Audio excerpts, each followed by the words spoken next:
Pai Hua Fofa 1 bab 10 dalam kehidupan ini, setiap pemikiran, setiap perbuatan seseorang mungkin saja bisa membentuk karma buruk. Ketamakan, kebencian, kebodohan, kemelekatan akan aku, Wochi, kemelekatan orang lain, Tachi. Semuanya adalah sumber terbentuknya karma buruk. Apa yang harus kita lakukan agar tidak menumbuhkan karma buruk? Pertama, dengan menjalankan sila. Hidup sesuai sila sama dengan berubah, mengubah sifat buruk, mengubah kebiasaan buruk, mengubah temperamen buruk, menghilangkan keserakahan dan kebencian. Setiap orang pasti memiliki kebiasaan yang berbeda-beda, atau sifat yang tidak sama. Saya orangnya memang ceplas-ceplos, bicara apa adanya. Memangnya boleh begitu? Jika hanya dengan berpura-pura mengerti padahal sebenarnya tidak mengerti, saja sudah menanam karma mulut, apalagi bila tidak hormat kepada para Buddha dan Bodhisattva. Jika tetap tidak mau berubah, tidak mau menjalankan sila, tetap minum minuman keras dan menyantap daging, bagaimana bisa menjalankan pembinaan pikiran? Menjalankan silaka adalah dasar utama untuk mencapai ketenangan pikiran dan memperoleh kebijaksanaan, Cie Ting Hui. Hanya dengan mengubah diri kita sendiri dan berpantang, kita baru bisa mengurangi terbentuknya karma buruk, kita baru bisa menenangkan diri, tidak tergoda lagi, tidak melakukan kebodohan lagi, dan memperoleh kebijaksanaan. Setelah menghentikan kebiasaan buruk, selanjutnya melangkah naik ke tingkat yang lebih tinggi yaitu, memerangi pemikiran egois yang muncul tiba-tiba, Hendou Sisin Yi Shan Nian. Ini sebenarnya adalah sebuah perkataan Buddhis, yang berarti pada saat pikiran buruk atau niat yang tidak baik masih berada di dalam alam bawah sadar, kita harus segera menyadar bahwa ini adalah pemikiran yang tidak benar, lalu segera melenyapkannya sebelum dia sempat terbentuk. Dengan demikian, dia tidak akan berubah menjadi karma buruk. Jika terus membiarkan dia berkembang, maka pikiran buruk akan terbentuk, dan dia berubah menjadi karma buruk. Tahapan ini jelas lebih sulit daripada berpantang minum minuman keras dan makan daging. Lalu tingkatan berikutnya yang lebih tinggi adalah iblis pikiran. Sinmo 7. Iblis dalam pikiran muncul dari karma buruk, dan bisa membuahkan karma buruk yang lebih besar. Hanya orang-orang yang sudah membina diri dan mencapai tingkat kesadaran yang tinggi baru akan mengalaminya, dan hanya dengan menghadapinya, memahaminya, dan menyadarinya, barulah bisa melenyapkan iblis di dalam pikirannya itu. Tentu saja, untuk memahaminya secara menyeluruh tidaklah mudah. Di dalamnya terkandung konsep pembinaan diri pada tahap yang sangat tinggi, seperti menghilangkan kemelekatan akan aku dan kemelekatan orang lain, meninggalkan segala rupa, tidak ada lagi kemelekatan akan rupa semua makhluk, dan lain sebagainya.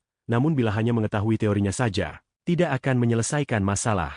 Contoh sederhana di dalam kehidupan kita, saat melihat seorang wanita cantik, orang awam hanya akan menilai dari penampilan luarnya yang indah, mengagumi kecantikannya.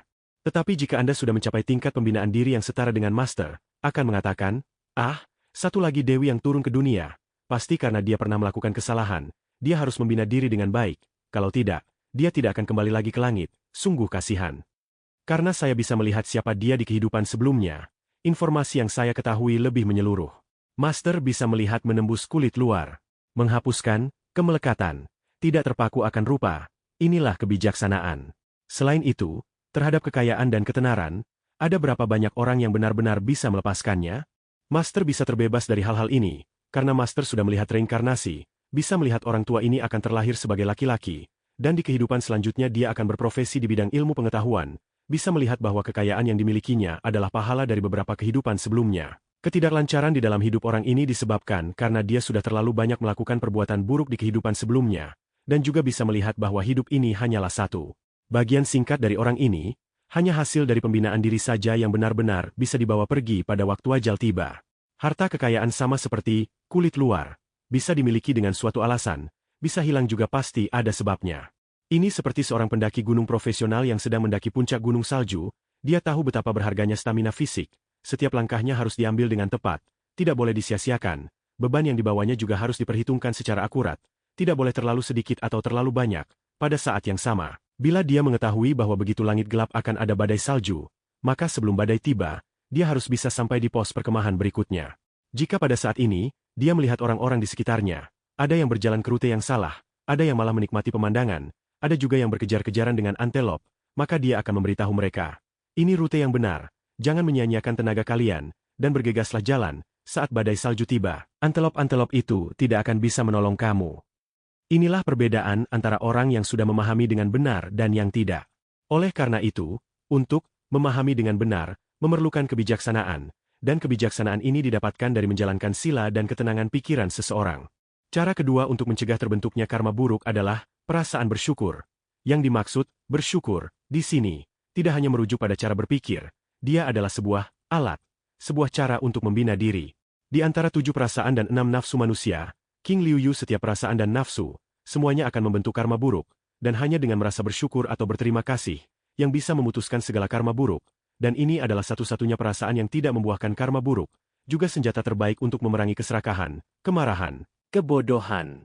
Oleh karena itu, pada waktu Anda perlahan-lahan mulai terbiasa untuk merasa bersyukur dalam menghadapi orang-orang dan hal-hal yang terjadi di sekitar Anda, maka karma buruk Anda juga akan semakin berkurang.